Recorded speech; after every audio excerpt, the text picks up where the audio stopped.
I'm Tyler Davis, and welcome to Lessons in Lead Gen. Every day, I break down what works, what doesn't, and what I've learned to help businesses get more customers. Whether you're running a local shop or scaling a service business, you're in the right place. Let's dive in.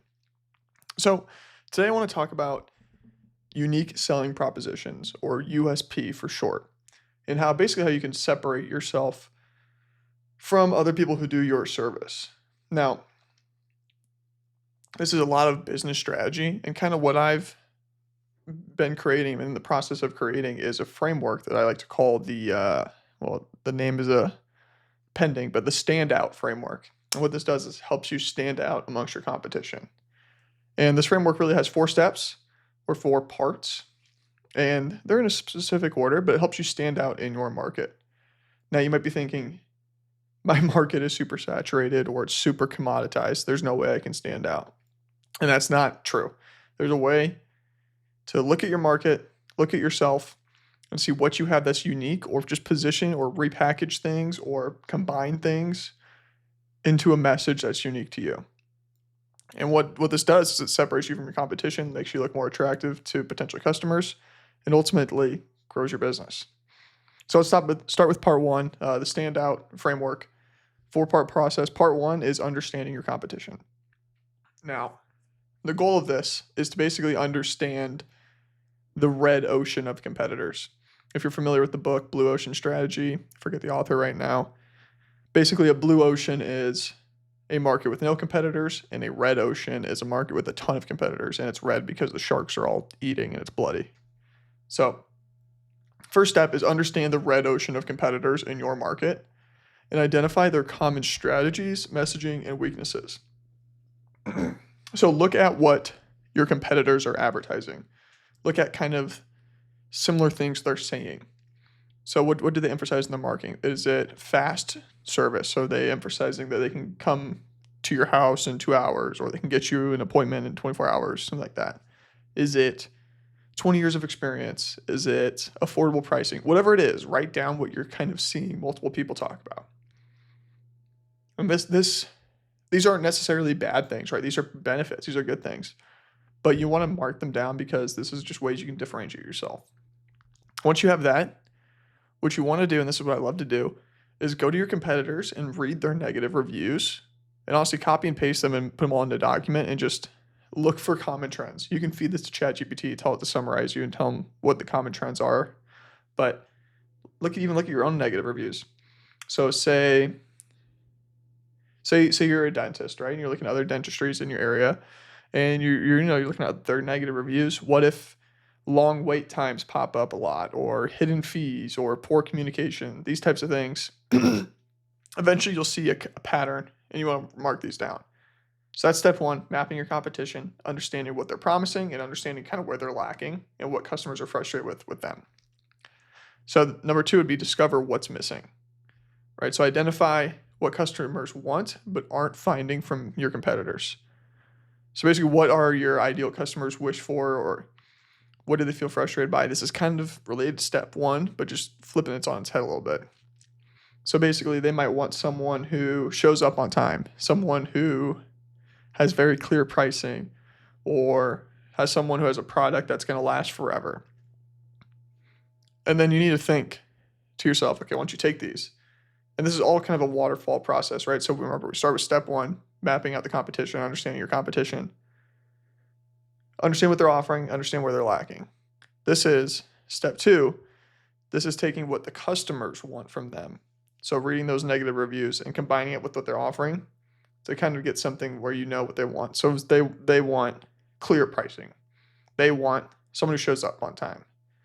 They want a respectful interaction. They want a respectful staff. Those types of things. Take that and see if you can offer it yourself. If you have the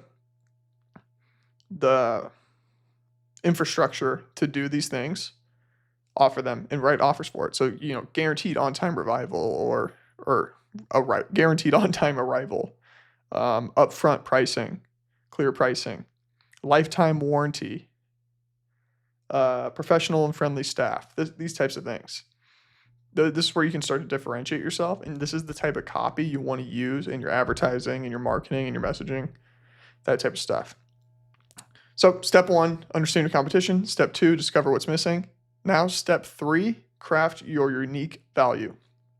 So you need to define the unique benefits your business offers by focusing on what to emphasize and what to remove. So there's 2 parts here. You can either add something or kind of remove something. And that doesn't mean necessarily from your service, but from your marketing and from your messaging.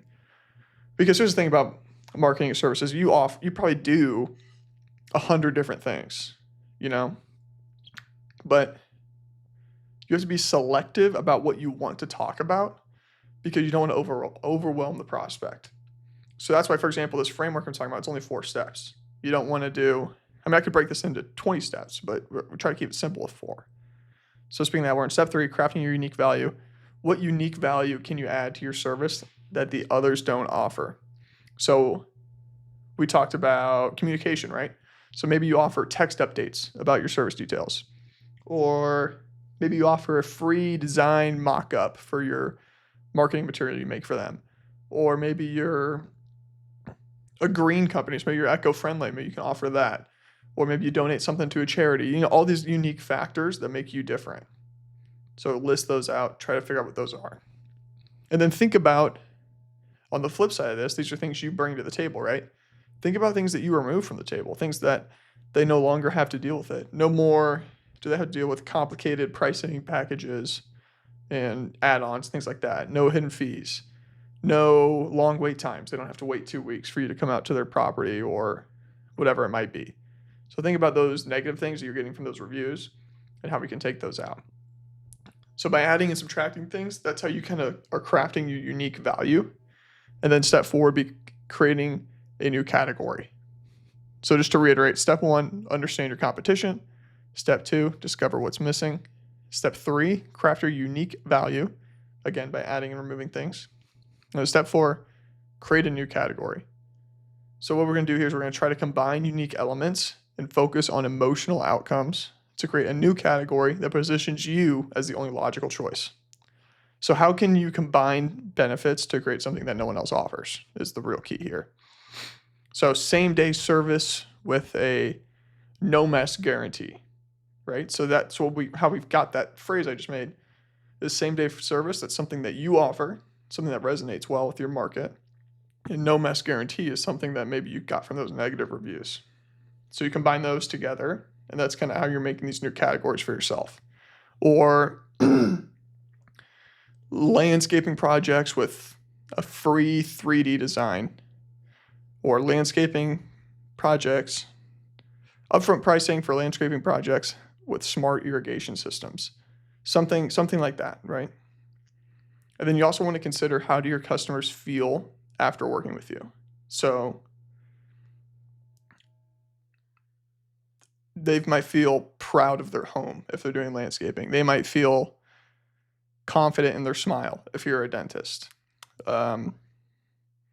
Safe and secure if you're a lawyer, you know, something like that. Like, what is the emotional appeal from your service to them? And then finally, kind of when we take all these 4 things in, this is not really a step 5, but it's more a combination of how I like to package this up, is turning this into like a positioning statement. So, you know, we went through the order, right? We had understand your competition, discover what's missing, craft a unique value, then create a new category. So now once we've done all that, we got a list of stuff. If you just go through the questions I was talking about, you know, you have some stuff written down. Now we need to make a positioning statement. So what this statement kind of looks like would be, we are the only business industry, so plumber, we're the only plumbers in location. So we're the only plumbers in Omaha that, and then you have your specific thing.